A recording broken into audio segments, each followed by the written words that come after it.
Voilà, on va reprendre le temps de réflexion. Alors, ici, c'est affiché ce qui était le sujet il y a 15 jours. On a parlé de chaîne de justice, c'est-à-dire des racines qui se plongent profondément en Dieu, produire un fruit durable.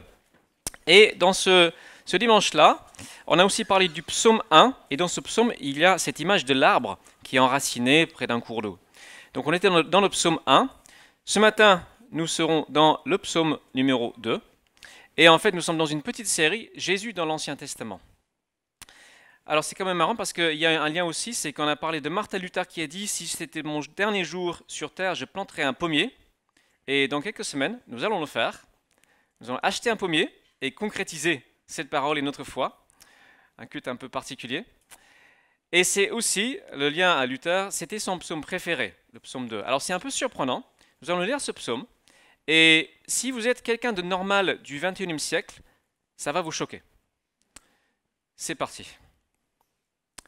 Pourquoi tant d'effervescence parmi les nations? Pourquoi les peuples trament-ils ces complots inutiles? Pourquoi les rois de la terre se sont-ils tous soulevés et les grands conspirent-ils ensemble contre l'Éternel et contre l'homme qui a reçu l'onction de sa part? Ils s'écrient, faisons sauter tous leurs liens et jetons au loin leurs chaînes. Mais il rit, celui qui siège sur son trône dans les cieux. Le Seigneur se moque d'eux. Dans sa colère, il leur parle, dans sa fureur, il les épouvante en leur tenant ce discours. Moi, j'ai établi mon roi par l'onction sur Sion, ma montagne sainte. Je publierai le décret qu'a promulgué l'Éternel. Il m'a dit, tu es mon fils, aujourd'hui je fais de toi mon enfant. Demande-moi, que veux-tu? Je te donne en patrimoine tous les peuples de la terre, et le monde jusque en ses confins lointains sera ta propriété. Avec un sceptre de fer, tu les soumettras, comme des vases d'argile, tu les briseras. C'est pourquoi, roi de la terre, montrez-vous intelligent. Vous qui exercez le gouvernement en ce monde, laissez-vous donc avertir. Servez l'Éternel avec crainte, et tout en tremblant, exultez de joie. Au Fils, rendez votre hommage pour éviter qu'il s'irrite et que vous périssiez tous dans la voie que vous suivez. En un instant, sa colère contre vous peut s'enflammer. Oui, heureux sont tous les hommes qui en lui cherchent un refuge. Un psaume qui peut déranger, qui parle d'un Dieu autoritaire, voire despotique, qui a de la colère, et de son Fils dont la colère peut s'enflammer en un instant. Comment est-ce qu'on peut concilier ça avec ce qu'on a vu il y a 15 jours? On était dans Ésaïe 61, et on a chanté des choses comme ça ce matin. La venue du Fils, le Messie, c'est pour annoncer une bonne nouvelle. C'est pour penser ceux qui ont le cœur brisé. C'est pour délivrer, mettre en liberté. C'est pour que nous ayons la splendeur et l'allégresse. Des habits de louange. Voilà. Quel contraste avec ce Dieu qui rit, qui se moque, qui a la colère, qui a la fureur même. Un Messie qui va briser les nations. Alors peut-être que vous avez déjà une bonne partie de la réponse en tête. Vous avez certainement remarqué à qui s'adressent ces deux textes. À des destinataires assez différents. Ésaïe 61 s'adresse aux humiliés, à ceux qui ont le cœur brisé, aux captifs, aux prisonniers, à ceux qui sont endeuillés ou qui ont un esprit abattu. Alors que le psaume 2 s'adresse, vous avez remarqué, aux rois de la terre, aux grands. Et non seulement ils sont grands, mais en plus ils s'opposent au projet de Dieu. Ceux qui exercent le gouvernement du monde. Et en fait, c'est ceux qui exercent le gouvernement sans reconnaître et se soumettre à l'autorité de Dieu et de son Messie.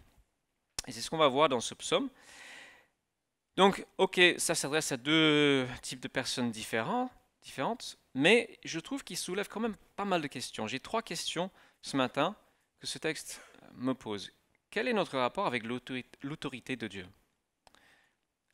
Et là, dans ce contexte, comment est-ce qu'on peut comprendre la colère de Dieu et du Fils aussi? Donc, un peu subsidiaire, j'ai hésité à mettre, mais j'ai inclus quand même quel est notre rapport avec l'autorité humaine, parce que ça influence beaucoup notre perception de l'autorité divine. Et enfin, qu'est-ce qu'on peut faire concrètement dans notre vie? Voilà. Donc, la première question, quel est notre rapport avec l'autorité? Il y a un sport national français, c'est de critiquer son chef.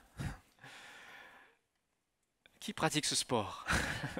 Non, peut-être que vous avez un très mauvais chef, hein. Il y a certainement des choses à critiquer chez lui, chez elle. Mais c'est vrai que c'est facile pour nous, quand nous n'exerçons pas l'autorité, la responsabilité, de dire ah, ils sont nuls, ils sont débiles, ils sont tous nuls. Alors que Dieu nous appelle quand même à bénir même des personnes imparfaites. Et dans la pensée biblique, l'être humain est à l'image de Dieu, mais il est abîmé par le péché, le mal, donc il reflète une pauvre image de Dieu, et de même, les autorités qui existent reflètent quelque part l'ordre divin, tout en étant abîmés, corrompus, etc. Ils reflètent bien imparfaitement. Donc on a cette mentalité, je trouve, en France. On n'est pas dans l'Asie. Dans l'Asie, c'est la soumission, le chef a la raison. Il y a un parti politique qui s'appelle la France Insoumise. Je trouve ça rigolo. Parce que le leader, en fait, il a une réputation d'être un petit despote. Donc quand lui, il sera au pouvoir, est-ce qu'on voudra se soumettre à lui? Bref, paradoxal. On a un problème avec notre rapport avec l'autorité. Alors, ce psaume nous interpelle surtout sur notre rapport avec l'autorité de Dieu, du Seigneur. Et on a vu, le psaume reproche aux grands de ce monde de ne pas reconnaître et respecter et vouloir de l'autorité de Dieu. Les premiers chrétiens ont tout de suite compris que ce texte faisait d'abord référence à ce qui s'est passé lors de la crucifixion.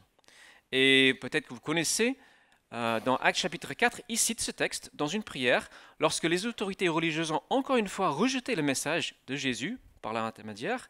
Ils disent, voilà, en fait c'est un accomplissement de ce texte, cette prophétie messianique, qu'en fait ils allaient se liguer, comploter contre celui qui est envoyé par Dieu.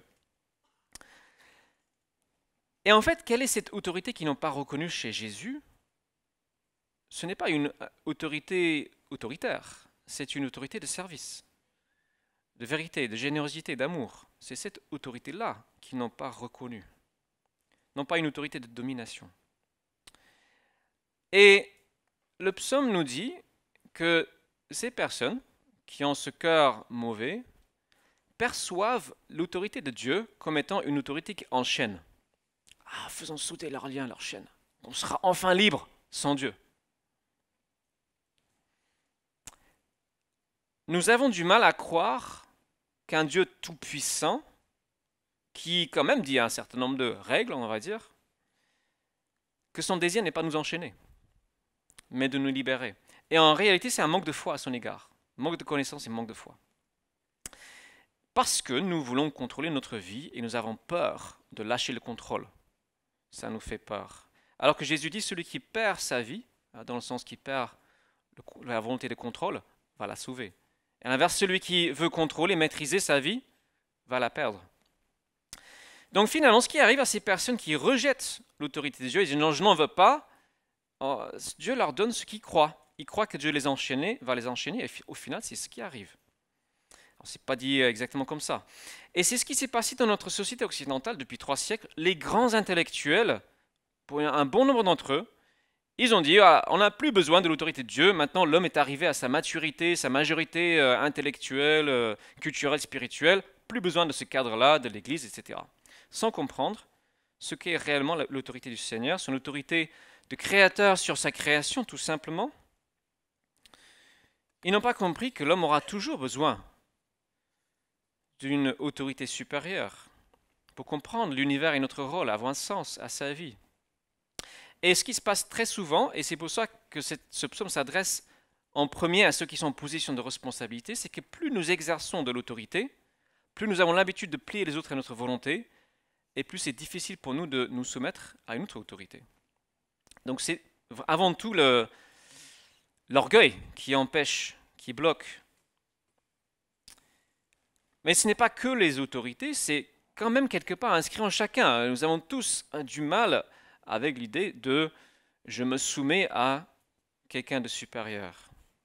C'est ce que la Bible appelle le péché. Et souvent, les chrétiens ont cette phrase « Dieu, il t'aime, bien, il a un plan pour ta vie ». Ah, il a un plan pour ta vie, je peux entendre ça.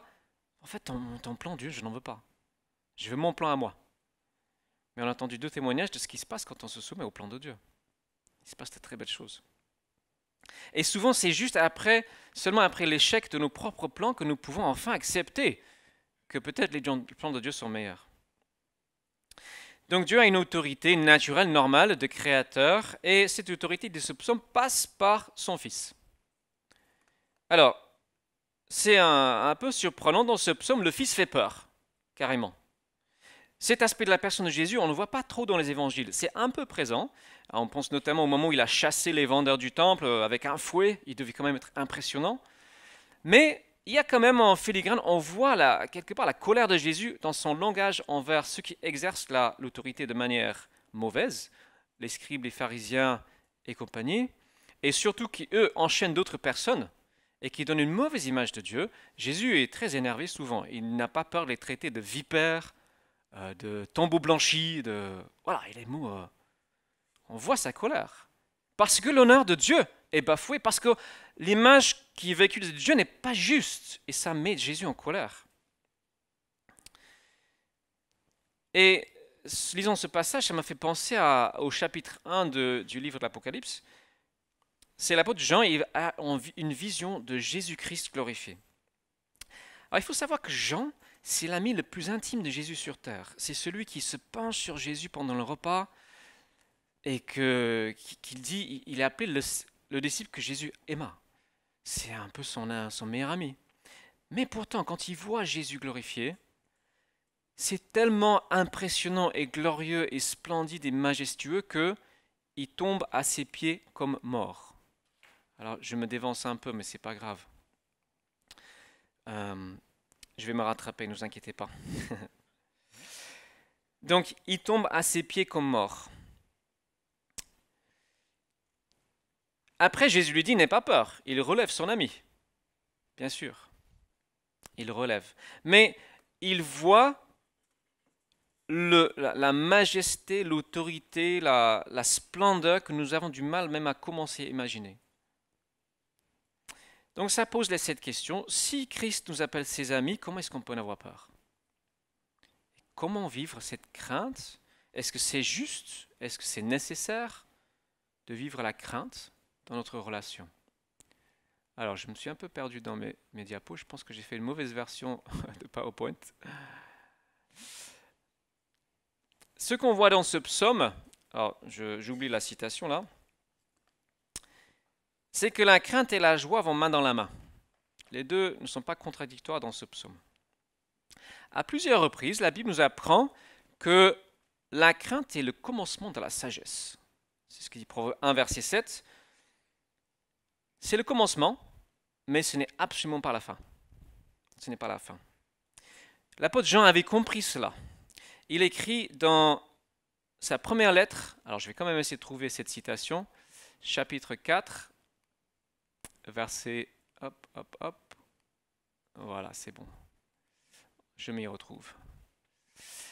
Il écrit, dans l'amour, il n'y a pas de place pour la crainte. Parce que l'amour parvenu à la perfection, à la pleine maturité, chasse toute crainte. La crainte suppose la perspective d'un châtiment. L'amour de celui qui vit dans la crainte n'est pas encore parvenu à sa pleine maturité, ou à la perfection.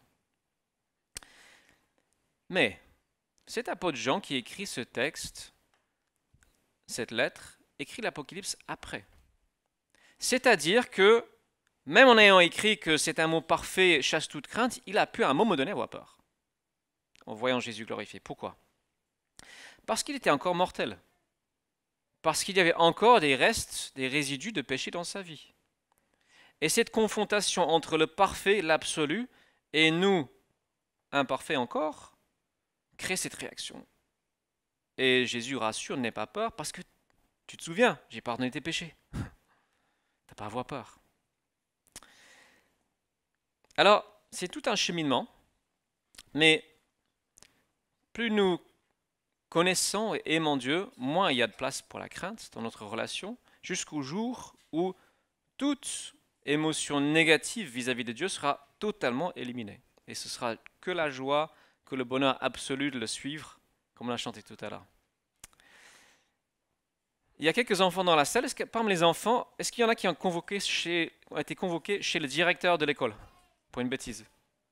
Ils sont tous sages. Est-ce que dans la salle, quelqu'un a été convoqué chez le directeur quand il était petit? Allez, allez, allez, allez, Pascal, je m'en doutais, hein. Ok, moi aussi. Une fois, alors j'étais quand même plutôt bon élève, mais une fois, j'avais 7, 8 ans, j'ai jeté un marron dans l'œil d'un camarade de classe très fort, à 2 mètres. Il a eu vraiment très mal. Et donc j'étais convoqué chez le directeur pour m'expliquer. Et je tremblais de peur dans le couloir. Qu'est-ce qu'il va me dire? Alors, en l'occurrence, il m'a juste donné un avertissement. Mais bien, bien salé, quoi. Bien salé. Pour que je ne reproduise pas la même bêtise. Et en fait, ce même directeur, 10 ans plus tard, donc j'avais 17, 18 ans, son fils a épousé notre voisine. Donc, il venait souvent à la maison à côté de chez nous. Et là, 10 ans plus tard, j'avais grandi et je le trouvais tout petit et tout gentil. Alors qu'avant, il m'a impressionné, ses grands sourcils. Et donc, mon rapport a changé, a évolué. Euh, et très imparfaitement, c'est pareil avec Dieu. Euh, il est à la fois le directeur et aussi notre papa et notre meilleur ami. Et tout ça se met ensemble et notre rapport évolue. Alors, nous ne verrons Dieu jamais comme tout petit. Au contraire, en fait, plus nous approchons de lui, plus il grandit. C'est comme quand on s'approche d'un vaste objet. En la distance, ça apparaît petit, mais plus on s'approche, plus on réalise que c'est vaste. Avec Dieu, c'est la même chose. Alors si dans votre vie, Dieu n'est pas plus grand cette année que l'année dernière, c'est qu'il n'avait pas grandi dans votre foi. S'il ne prend pas plus de place dans votre cœur et votre esprit, c'est que vous n'avez pas grandi. Vous n'êtes pas assez rapproché de lui. Et en se rapprochant, l'intimité augmente aussi, parce que le directeur est notre Père. Donc, crainte de Dieu, comment ça marche? Dans la Bible, l'expression la crainte de Dieu, avoir la crainte de Dieu, c'est souvent utilisé dans le sens très positif. Quelqu'un qui a la crainte de Dieu. Et une des raisons pour laquelle j'ai épousé Cynthia, elle n'est pas là, c'est parce que je sentais chez elle ce que j'appelle la crainte de Dieu, un profond respect. Et je savais que puisqu'elle elle avait ce profond respect, elle n'allait pas faire des bêtises, faire n'importe quoi. Je pouvais avoir confiance en elle. Parce qu'elle a une certaine rigueur dans son éducation, voilà, je sentais que ça pouvait me donner vraiment confiance en elle. Et Jésus lui-même, il n'y a pas de contradiction avec le Nouveau Testament. Jésus lui-même dit, ne craignez pas ceux qui peuvent tuer le corps, pas les hommes, craignez plutôt celui qui peut vous faire périr corps et en enfer. C'est Jésus qui dit ça. Mais après, de nouveau, il rassure et dit, même les cheveux de votre tête sont comptés. Votre papa, il connaît, il sait. Donc n'ayez pas peur. On est toujours dans ce paradoxe, tant qu'on est dans notre corps charnel. Donc aucune crainte des hommes, mais une juste perspective de qui est Dieu. Il y a une histoire que j'aime beaucoup. Alors là, je suis mis à la fin, mais c'est pas grave pour l'image. Est-ce que quelqu'un connaît les Chroniques de Narnia? Voilà. Alors moi, j'ai commencé à lire les livres quand j'avais 7, 8 ans. J'ai dû les lire entre 20 et 30 fois. Donc je connais à peu près par cœur. Le 6e s'appelle Le fauteuil d'argent. Une petite fille arrive dans un monde imaginaire, enfin fantastique, on va dire. Elle arrive en haut d'une montagne, un jardin entouré de... Enfin, c'est sur une extrêmement haute falaise, elle ne peut pas partir du jardin. À ce moment donné, elle se trouve seule, et il y a une source d'eau dans ce jardin. Elle a très très soif, elle s'approche de la source d'eau, et là elle aperçoit un lion, la taille d'un éléphant, accroupi à côté de cette source d'eau. Elle a très peur, mais en même temps elle a très soif. Alors tout doucement elle s'approche, là, elle réalise que le lion la voit. Il la regarde. Et elle dit, mais vous n'allez pas me manger? Et il répond, tranquillement, j'ai mangé des rois, des empires. Et du coup, qu'est-ce que je fais? Elle repart, elle revient, elle dit, j'ai très soif. Il dit, viens boire. Vous pas vous déplacer un peu? Petit grognement. Ok, je peux pas demander ça. Et à un moment donné, elle prend son courage à deux mains et elle court et sans oser regarder le lion, elle boit comme ça, vite fait. Et là, elle est entre ses pattes en fait. C'est pas gigantesque. Et elle réalise qu'il n'a aucune intention de la dévorer. Et elle commence sur un vrai dialogue avec lui. Et ce qui est vraiment intéressant, c'est que dans ce dialogue, en regardant ce lion dans les yeux, peut-être, je ne sais pas si c'est dit qu'elle avait une certaine crainte, mais elle ne pouvait dire aucun mensonge. Elle sentait que elle ne pouvait rien cacher de sa vie. Et c'est ça qui fait qu'on a envie de se cacher. Adam et Ève, quand ils ont péché, ils se sont cachés. Ils ont eu peur. Mais le lion dit, affronte cette peur. Et tu seras sauvé, tout simplement. Tu refuses d'écouter cette peur. Et du coup, sa relation avec le lion se transforme. Elle l'écoute, il lui donne une mission, il confie une mission. Et au long de son voyage après, il devient son plus grand protecteur et compagnon de route. Donc il est bon d'avoir un énorme lion comme compagnon de route. Alors, je fais une petite parenthèse sur notre rapport avec l'autorité humaine. Ce serait une autre prédication, mais je pense que ça peut éclairer un petit peu notre rapport avec Dieu. C'est un rapport compliqué avec l'autorité humaine. Comme on l'a dit, Dieu a délégué à l'homme une partie de son autorité, mais donc il dit de régner sur la création, mais étant ce qu'il est, déchu, avec cette corruption, l'homme a tendance à utiliser l'autorité de manière abusive. Parce que nous sommes tous profondément égoïstes. Un dicton anglais qui dit le pouvoir corrompt, le pouvoir absolu corrompt absolument. Et du coup, notre rapport avec l'autorité humaine a tendance à noircir notre regard sur l'autorité divine. Et aujourd'hui en particulier, nous sommes dans une société qui, on peut le dire que c'est bien, veut absolument comprendre les choses avant d'entendre parce que je te le dis, ou fais-moi confiance, ou parce que c'est comme ça. Non, on veut comprendre. Donc une société qui, petit à petit, démolit des structures d'autorité. C'est un cliché, mais il y a quand même moins de respect naturel accordé aux autorités, professeurs, police, etc. D'un côté, ça a du positif parce que ça veut dire qu'on n'a pas peur de partager notre avis, d'approfondir nos connaissances, on est plus dans le partage. Mais d'un autre côté, c'est un petit peu la cacophonie des voix, tout le monde a raison, c'est un peu l'anarchie, quoi. Donc, qu'est-ce qu'on fait? Je vais juste parler un peu de l'autorité dans l'Église. Parce que dans l'Église, nous sommes appelés à exercer l'autorité de la même manière que Jésus sur terre, qui n'a jamais été autoritaire. Et dans Marc chapitre 10, il explique que notre autorité n'est jamais pour dominer ou peser, comme les autorités humaines. C'est à son exemple, c'est en étant serviteur, c'est en étant même l'esclave de l'autre. C'est en se mettant comme lui avec la serviette autour de la taille. C'est-à-dire qu'on répond à tous les besoins de tout le monde. Mais ce n'est pas une autorité de coercition. Et qu'est-ce qui a fait que Jésus a frappé les foules par l'autorité de son enseignement? C'est la totale cohérence de sa vie. Tout ce qu'il disait, il mettait en pratique. Donc son autorité morale venait du fait que c'était un exemple parfait. Donc il avait le droit de dire les choses. Nous n'avons pas autant. Parce que notre vie n'est pas à ce niveau-là. Notre autorité est morale et ne sera que dans la mesure où nous donnons un exemple, le bon exemple. Et c'est vrai pour tous les responsables dans l'Église, quel que soit le niveau. Donc, autorité de coercition, de pouvoir, de force est donnée au gouvernement, mais jamais à l'Église. C'est pourquoi Église et politique ne font pas bon mélange. Alors, les individus peuvent s'engager dans la politique, bien sûr. Et Jésus, par ce comportement terrestre, en étant l'exemple parfait, en étant dans la soumission parfaite à son Père, il a montré la légitimité de son autorité finale, qui est cette autorité absolue et de force si nécessaire. Et c'est cette autorité-là qu'il va exercer lors de sa deuxième venue. Et ce psaume entrevoit surtout la deuxième venue de Jésus. Alors je vais devoir accélérer un petit peu, puisque ça va loin.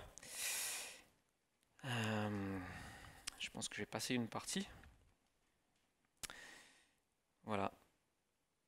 Donc Jésus demande à ses disciples de ne pas exercer une autorité qui manipule ou qui est dans la coercition ou la force. Parce que on peut obtenir des résultats par une forme d'autoritarisme, mais ce ne sera pas, ce sera fragile, ce sera provisoire.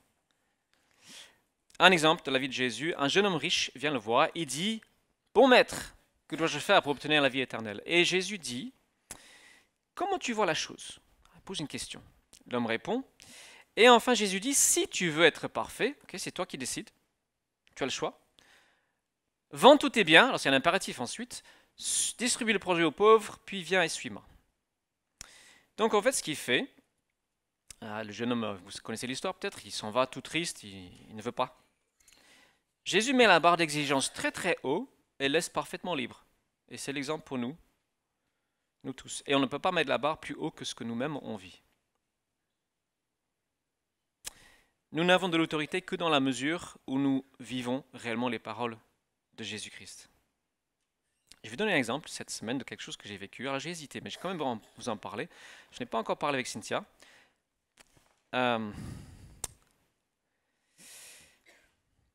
Cette semaine, j'ai été malade pendant plusieurs jours. Une sorte de gastro bizarre ou intoxication alimentaire, je ne savais pas trop. Et donc c'était mardi ou mercredi, je ne sais plus. Et j'ai mangé, j'avais faim, mais à chaque fois que j'ai mangé, j'avais des douleurs dans le ventre. Alors, je pense que c'était jeudi, je me suis dit non, il faut que j'arrête de manger. Donc, je me suis dit, je vais arrêter de manger 4 repas. Donc, de jeudi midi à samedi matin, je n'ai pas mangé. Et j'ai réfléchi, et j'ai parlé au Seigneur, mais pourquoi est-ce que ça m'arrive? Et j'ai eu quelque chose, je pense que c'est sa réponse. Je ne peux pas vous dire avec une certitude à 100%. Nous avons vécu en septembre une semaine de jeûne et de prière. J'ai vraiment super bien vécu. Une semaine, pour la première fois de ma vie, j'ai fait un jeûne sans rien manger pendant une semaine presque. Venu janvier, on a fait une semaine de jeûne et de prière aussi. Et je me suis dit, je vais faire juste un repas par jour, parce qu'on avait du monde à la maison, parce que c'était plus compliqué, l'anniversaire de Cynthia, etc. Et en fait, j'ai dû louper, je pense, peut-être 4 repas de ce que je m'étais fixé, ce que j'avais dit à Dieu que j'allais faire. Soit j'ai grignoté dans le petit-déj de mon fils, parce qu'il ne termine pas, et je n'aime pas jeter la nourriture. Soit ma belle-mère a fait tellement bien la cuisine, comme ma femme, que voilà, allez, un petit peu. Donc je n'ai pas respecté ma parole. Et j'ai eu cette conviction que Dieu, non pas pour me punir parce qu'il est méchant, mais parce qu'il veut transformer mon cœur et mon caractère, il me dit, Glenn, tu n'as pas honoré ta parole. Tu m'as promis quelque chose que tu ne m'as pas donné. C'est maintenant que tu me le donner.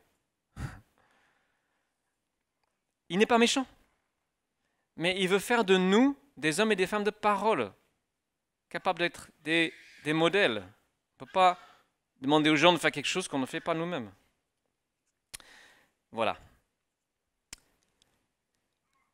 Ceux qui ont accepté de suivre Jésus, comme on a chanté, ont accepté qu'il est le modèle, qu'il est l'exemple parfait. Et donc ces paroles, nous voudrons les mettre en pratique, parce qu'on est convaincus que c'est ce qui est le mieux.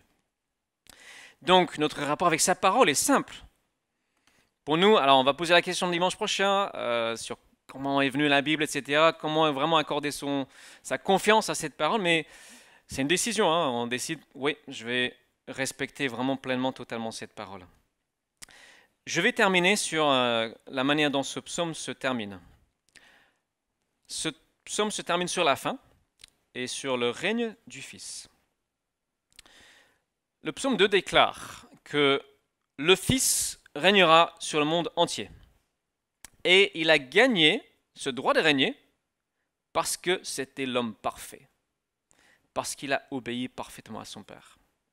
Il mérite d'avoir cette position. Donc Dieu le Père donne à son Fils cette autorité sur la terre entière.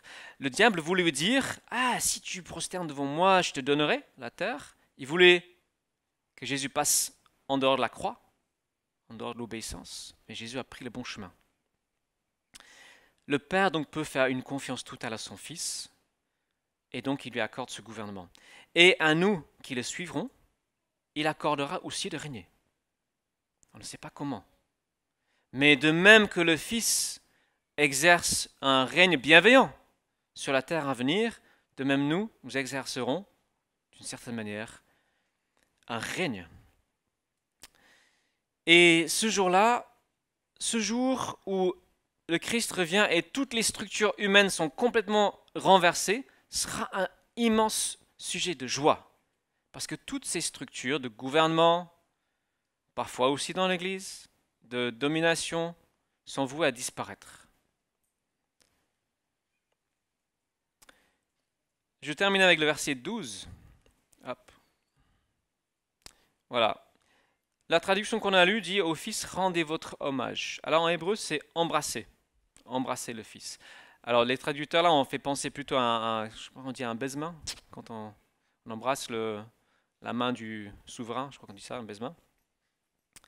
Mais je pense qu'il y a toujours ce mélange de respect et d'intimité. Nous sommes sur un chemin d'une relation avec l'infini qui, sur ce chemin, nous sommes appelés à être débarrassés de toute crainte, parce que notre amour est appelé à grandir. Il s'agit donc d'aller beaucoup plus loin que le commencement, qui peut être à genoux. La fin est comme ça. J'ai eu un entretien récemment, dernière petite histoire, avec quelqu'un qui, comment dire, une personne qui a beaucoup de difficultés dans sa vie et qui ne voulait absolument pas prier à voix haute, comme un blocage. Je l'ai encouragé à faire, vraiment, prenez le temps. Et au final, elle l'a fait. Et ce que j'ai vu quand elle a prié, c'est si elle ne voulait pas, c'est parce qu'elle avait peur. Elle avait peur de ce qui pourrait y avoir dans sa vie si elle était honnête avec Dieu. Et au final, elle était honnête, et ça l'a libérée de certaines choses, elle a pleuré, et en fait, elle est entrée dans une plus grande liberté, une plus grande joie.